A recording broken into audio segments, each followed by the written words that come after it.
Good morning, guys. Today is Chapter 1, The Rise of Civilization. This is prehistory circa 2300 BC. What we're going to look at is how do civilizations, groups of people come together to create an actual civilization. What a civilization is, where there's one natural resource that any major city, any major groups of people, they find themselves around, and that one major resource is obviously water. Without water, there is no life on this planet. That is what separates us from our neighboring planets in the solar system, is that we have water, and water supports life as we know it. And so we'll see how civilizations, groups of people, flock to areas that have good irrigation, that have great watering canals to grow crops, and how they got to that point where they started from. So as we dive into this chapter, we're going to learn more and more about how people go from their little different sectioned off tribes of nomads, hunter-gatherers, and begin to come together to work together as one, and how they actually produce and thrive inside of a civilization.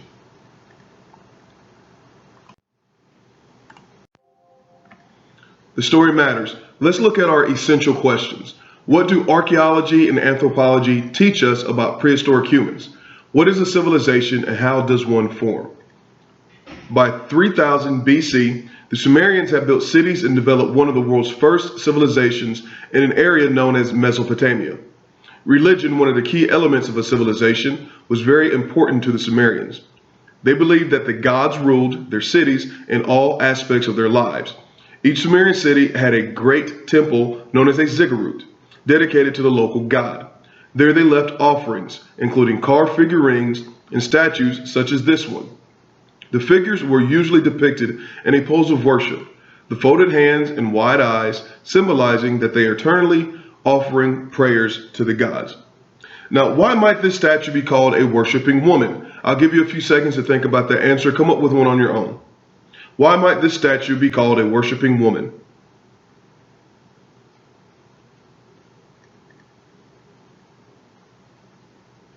Well, if you look that her hands are together, just as in a reverent manner, just like we would have in Mass. It's a gesture that we associate with reverence or prayer. Now, why might discoveries like this artifact be important to archaeologists?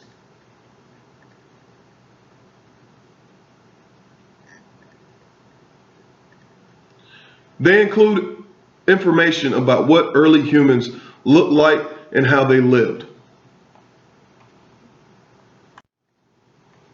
Now, in this chapter, we're going to learn about the lives of early humans, the development of later humans, and the characteristics of early civilizations.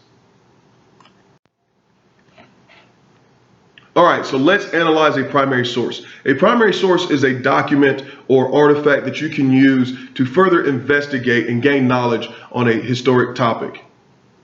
The earliest hominids, human-like creatures that walked upright, appeared in Africa at least 4 million years ago. Homo sapiens developed there around 200,000 years ago, later migrating to Europe and Asia. Throughout the Paleolithic age, early humans were primarily nomadic hunterers using stone tools. Following the end of the last major ice age, human beings began to live in permanent settlements, to practice systematic agriculture, and to domesticate animals, paving the way for the first civilizations. Mesopotamia, a fertile land between the Tigris and Euphrates rivers in what is today southern Iraq, is one of the areas where civilization first developed. Okay, so here's our first primary source. As you'll see on the right, it's from a fossil find, and it's a skeleton. It's a skeleton of an early Neanderthal. Neanderthals buried their dead, the first early humans known to have done so, and surely a significant event. Though it tells us nothing for certain about the meaning that death may have had in Neanderthal culture, or the role of remembrance or respect, some objects found associated with burials have been interpreted as grave goods, but no pattern of deliberate placing can be shown as yet, or any other clue to the possibility of ceremonies. Some skeletons show the marks of obvious injuries or illnesses suffered sometime before death, evidence that there must have been social care to support ailing or disabled individuals. Now, let's look at this. Let's think about this for a second, okay? What does this mean to us? So here's our database question. We're going to use this primary source to answer this question. What are some of the early human behaviors that mark important stages in the development towards civilization? So what are some of the things that they're doing, that these early Neanderthals were doing, that looked towards the future of how our own civilization would develop? You can pause the presentation right now, and I'll have an answer for you when you come back. Okay, so here's what we're looking at. Burial.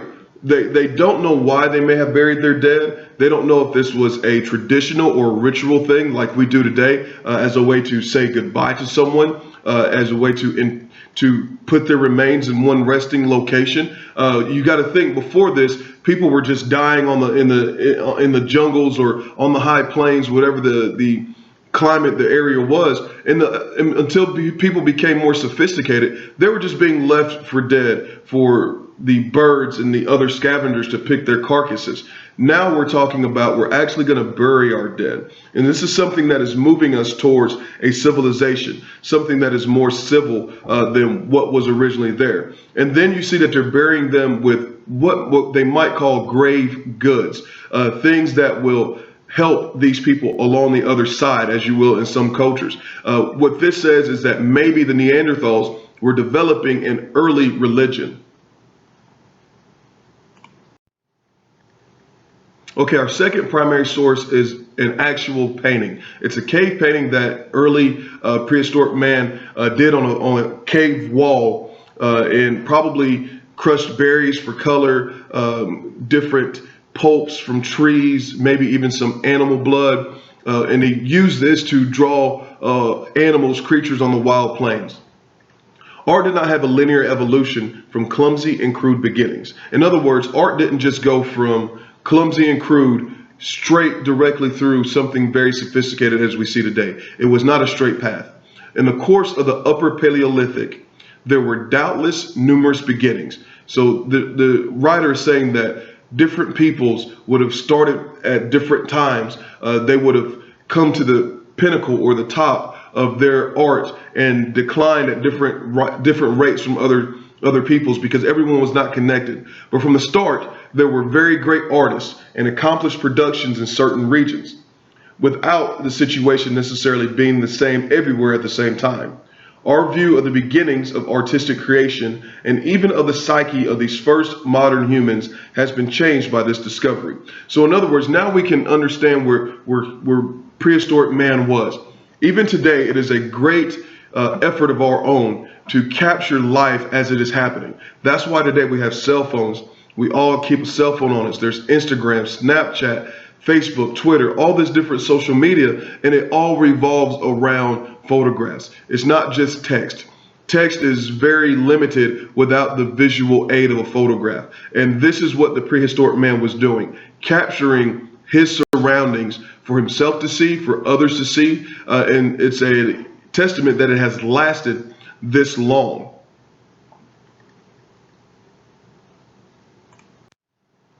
So let's go back now and look again at our primary sources, our buried early human and our cave painting of animals. What can we learn about early humans from the following information? We know that they buried their dead, with grave goods. And we also know that they painted what they saw in their own lives, which in particular were animals. So what can we learn about early humans from that information? Pause the presentation and come up with an answer. If you said something to the effect of early humans were more complex than we imagined, if you came up with something to the effect that early humans were thinking more so than just living and surviving, that's acceptable. Why did they paint animals in particular? Maybe because that was their lifeline. They had to follow these animals. They were nomads, following the animals wherever they went in order to stalk them and to eventually kill them, to harvest them for not only food sources, but clothing, maybe even making teepees or huts out of the bone and sinew and the hides. So these animals were highly important in their lives. They were the source of their survival. So what we're seeing from these primary sources is that early humans are already developing into the types of humans that we eventually become. This is a map that shows the locations of important paleontological and archaeological discoveries. Let's take a few seconds and study the map and answer a few questions. Where was the oldest Paleolithic cave painting discovered? Pause the presentation and find it now. The oldest Paleolithic cave painting was discovered was in Chavaux, circa 30,000 BC. Our next question. When was the Australopithecus afarensis, or Lucy, discovered? Find the year. Pause the presentation now. Lucy was discovered in the year 1974. Oddly enough, there is a movie starring Scarlett Johansson named Lucy. The whole point of the movie is that Lucy is the first structure or first being that found that was man-like. And she was the beginning of all life. If you've ever seen that movie, you understand the correlation. Next question. Where are the most cave paintings found? Where are the most cave paintings found? Pause the presentation and find the answer. The most cave paintings were found in Western Europe. Our next question. On what continent are the relatively older sites grouped? On what continent are the relatively older sites grouped? Pause the presentation and find the answer now. The continent on which the relatively older sites are grouped is found in Eastern Africa. And for our last question, where are the relatively younger archaeological sites? Where are the relatively younger archaeological sites? Pause the presentation now and find the answer. The relatively younger archaeological sites were found in Europe.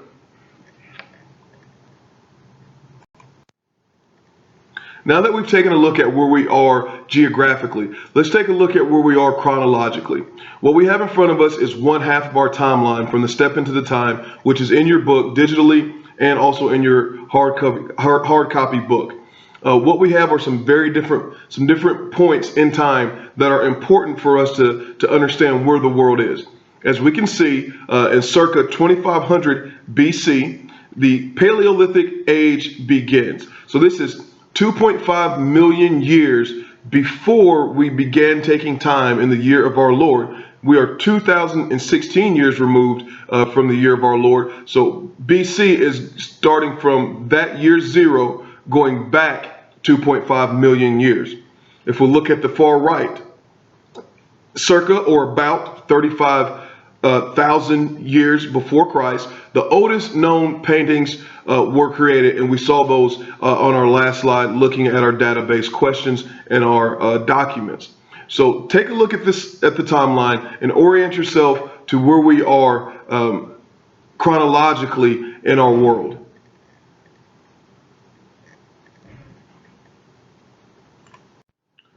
Here's the second half of our timeline for this chapter. One of the most important things that we want to look at is circa 8000 BC. So 8,000 years before Christ was born, the Neolithic Revolution introduces systematic agriculture. Now we need to understand exactly what systematic agriculture is and why it's important. Agriculture is the growing of foods for human consumption. Or even domesticating animals that will later be used for human consumption to some degree. So, and systematic means that you're doing it purposefully over and over again and again with a goal. So now this is 8,000 years before Christ, 1.7 million years, or almost actually 2 million years after our first point that we wanted to look at, which was the Paleolithic age. The Paleolithic age began in 2.5 million years ago BC. This Neolithic Revolution introduces systematic agriculture in 8000 BC. So almost 2 million years later, common man or the early man is just now beginning to understand how to farm for himself. And this is huge. This is a huge step because before then, they were just hunter-gatherers, meaning they lived wherever the food was. Now that they can systematically farm foods, they can live wherever they choose to live, and the food will be there with them. They no longer have to go on long distance hunts or find areas that have naturally growing things, different things to eat without putting their hands to it. Now they can bring life to them. They can settle down in areas, and this is really what kicks off our true civilizations as we know it. Let's review what we've learned today. Early humans were primarily nomadic hunters using stone tools. They roamed around, they found food wherever they could find it, and they were nomads. That word literally means someone who was roaming around, did not have a home to call home. Following the end of the last major ice age, human beings began to live in permanent settlements. They began to practice systematic agriculture and to domesticate animals. This paved the way for the first civilizations. Early humans also buried their dead. They cared for their sick and disabled. They also created art. This suggests that early humans were far more advanced than we at first initially thought. Paleolithic peoples were the first to use fire. So during this era, the Paleolithic age, this is where we see the advent of fire, where we see the first ones begin to use fire for different things, such as cooking their foods or even lighting their way at night to keep predators away, maybe for heat. So this is a huge, important discovery for these Paleolithic peoples. Now, at the end of the presentation, I need for you to sign into Moodle and begin working on your vocabulary activity for Chapter 1. It will be due at the end of the day today before midnight. Also, please remember that you have a vocab quiz over Chapter 1, Section 1 at the start of your next class meeting. So study for that. I'll see you guys next class. Have a good day.